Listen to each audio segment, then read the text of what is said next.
Teno Nictam Soke is my name, and ladies and gentlemen, welcome to FUFA TV, the home of Ugandan sport. It is Match Day Live, the Africa Cup of Nations qualifier 2025 in Morocco. And we have two legends with me today, Hassan Waswa and Tony Maweje.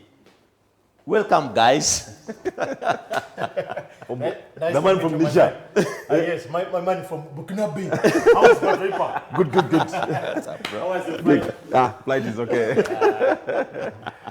Away from Niger and Burkina Faso, it is Mandela National Stadium, Uganda versus Congo. And of course, this game has given us a lot of talking points, a lot of battles, and the battleground is laid up for this game today. And guys, before we even do anything, let us give you a sneak peek into what you need to know about these two teams.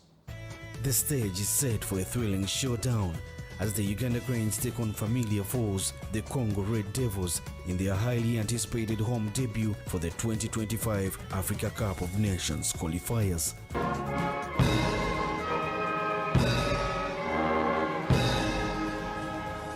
Congo's journey to Kampala is a relatively short one.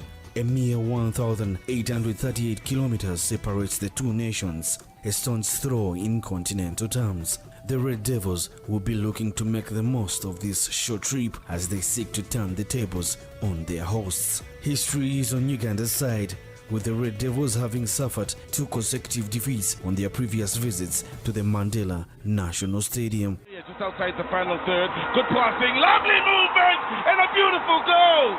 The Cranes break down Congo! Who can forget the 1-0 victory in 2016? A hard-fought win thanks to Farouk Mia's solo strike. And placing it into the back of the net, beautifully done. But it is the 4-0 thrashing in 2012 that still echoes in the minds of the football enthusiasts.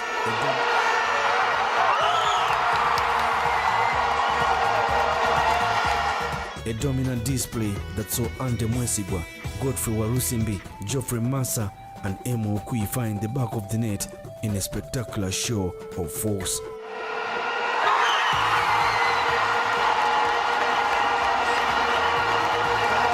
Massa's goal in particular was a moment of sheer brilliance, a powerful thunderous strike that to date many believe tore through the back of the net.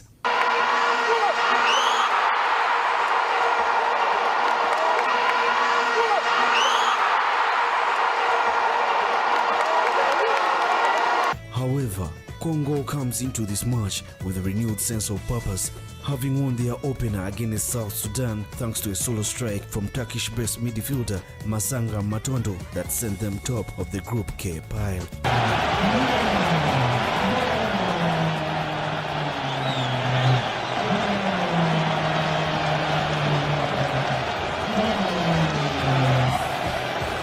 The visitors' boss, Isaac Ngata, boasts a formidable squad with the majority of his players plying their trade in top-tier clubs outside Africa, bringing a wealth of international experience to the table. Players like Young Boys forward Sylvain Gamvula, Red Stars midfielder Fred Jose Dembi, Clermont's Mons Baswamina, among others, will be hoping to use the experience to outmaneuver the hosts. Uganda Cranes boss Paul Port is riding high on the momentum of their impressive performance against South Africa in the group opener on Friday, and he is eager to capitalize on the success.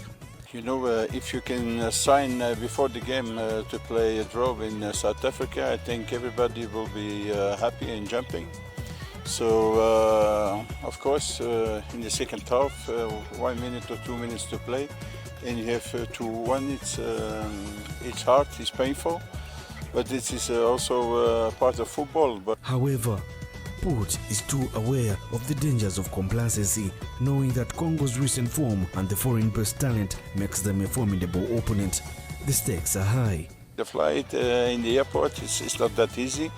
Today we have been doing a small session, so now we will see on the pitch, we will do some individual exercises to see. The tension is palpable and the stage is set for a battle royale.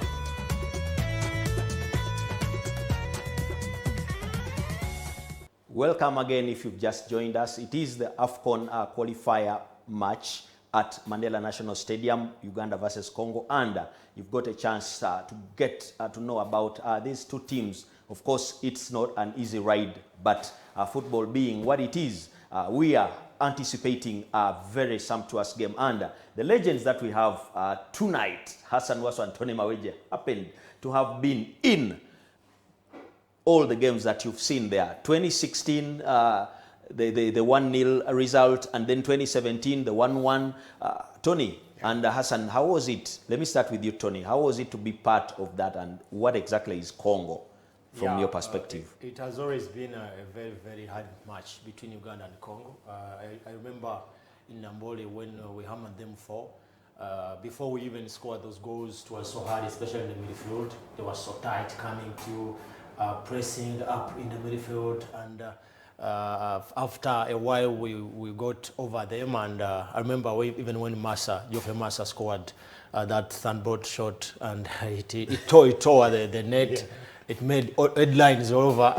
I think they have always given us hard time, but we have always come over them and become victorious.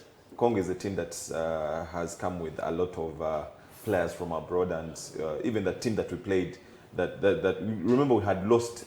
Is it 3-3? We lost 3-1. 3-1. Yeah, in Congo. Then we had to come back and change the tides around. So it was a hard game. There was a red card. Exactly. So Uganda has to be cautious, because even you could see in the highlights, all these players are based in the top tier leagues, and they just have to be careful and get to understand what they're coming up against. And this is a team that has quality in the team, and a lot of players are based in Europe. Well, I think the only survivor of that team currently might be Khalid Aucho, who was starting. Of course, Ochaya got some minutes then, but then Isaac Muleme was part of the team. Ismail Watenga was part, but never got playing time, and so was Awani Timothy. So Tony, how is it this time with the experience of those that have played this game, and of course with what Congo did in the first game? How is it playing against this side? I think it's really good for Uganda to have a player that has been playing and that was in that game. In Khalid Aucho, I think he has a lot to bring to tell these players. Good enough, he's the captain. I think he has to command authority on the pitch, and also to tell them the type of game Congo is going to present to them today at Nambole, because it's never easy when Uganda is playing them, and the presence of Khalid Aucho in the midfield himself brings a lot to the table for Uganda Cranes today. Yeah, of course, even Mohamed Shaban was part of that team, but never got playing time. And this is a Congo we are talking about that has won the Africa Cup of Nations, but they last went to the tournament proper in 2015. So I think they are aching to go there, and they might be up for a lot of it. They won the Afcon in 1972. And you think that in that time they were very, very good. They beat the hosts Cameroon, and then they beat Mali to take the trophy. That was 3-2. So you think that they have the pomp. They played South Sudan and won. You think that everyone would want to beat South Sudan, but again you have to tussle against each other. So Uganda versus Congo makes it a very tough one. Goal difference wise, we are at 0. They are at +1, and we need to win. Anything worse than that would be hard, especially after that result 2-2 away in Orlando Stadium. Yeah, the Ugandan team has to be cautious, because we are playing as leading the group, and they have the momentum. Uganda, yes, they have the momentum against. They played against South Africa, and they got a crucial away point. But we're playing a team that beat South Sudan, and people are undermining that they beat South. But it was 1-0. Is there any Uganda who undermines after what happened? I'm telling you. So, so we need to be cautious. They need to learn from the mistakes that they did in the past qualification. So we are playing Congo. They should come all out, making sure that the moment they get 3 points today, they are topping the group and they're in the safer zone. So I think that the only target that they need to concentrate on is winning all their home games, because that's the crucial thing in qualifications. Because if Uganda wins all their home games, trust me, it's not going to be easy in Congo, because we know we have ever been there. It's not going to be easy in South Sudan. I don't know where South Sudan is hosting their games from, But hopefully we can get a chance. They can host from Uganda, and they come and host at home. So we shall be on the safer side. So in today's game, we need to be cautious, and the Ugandan players need to understand that the team that they're playing against is a team that is coming with a lot of urgency, and they are hungrier more than before. Well, this takes us to the head-to-head discussion. Of course, it's very important to know exactly how we stand. We were talking about those games. Many people remember that we beat Congo at under 20 level. You remember that under 20 team with Mole Biekwasos coming from behind to score 4 goals.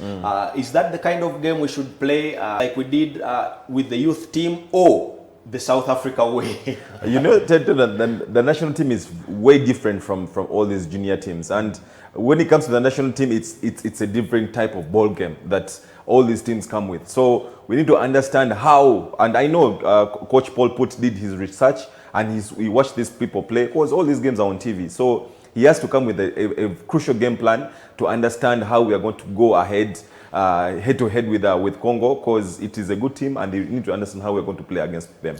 Tony, 3 wins for Uganda, only 1 win for Congo, and 1 draw.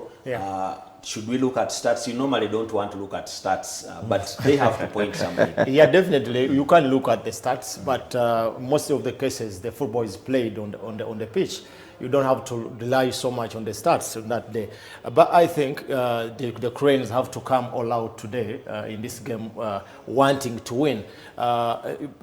People should know, or even the technical team should know, Uganda is a transitional team. When you look at the 2 goals we scored in South Africa, Uganda scored in South Africa, they were in transition, getting the ball and all the sudden speed, and then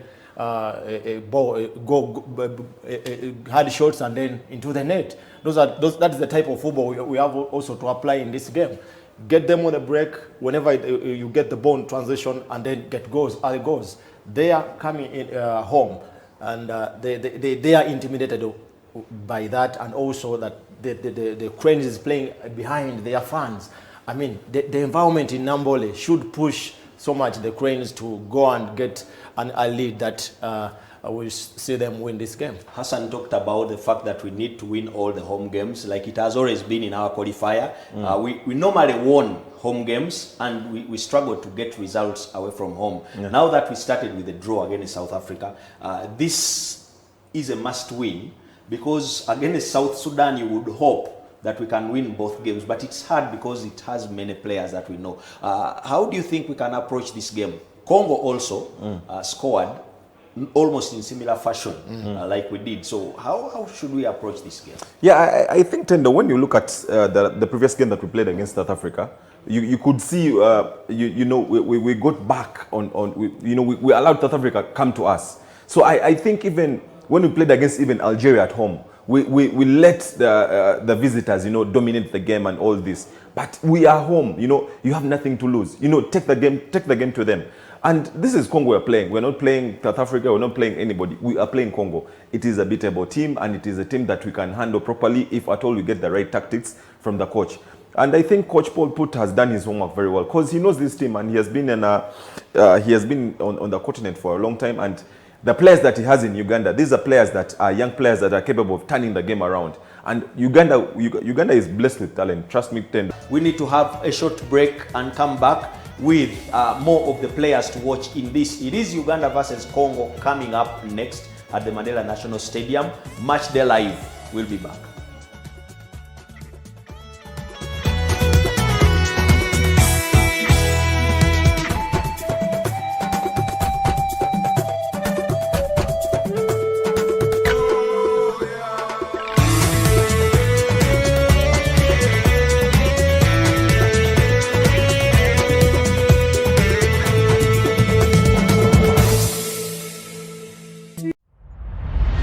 Match Day Live.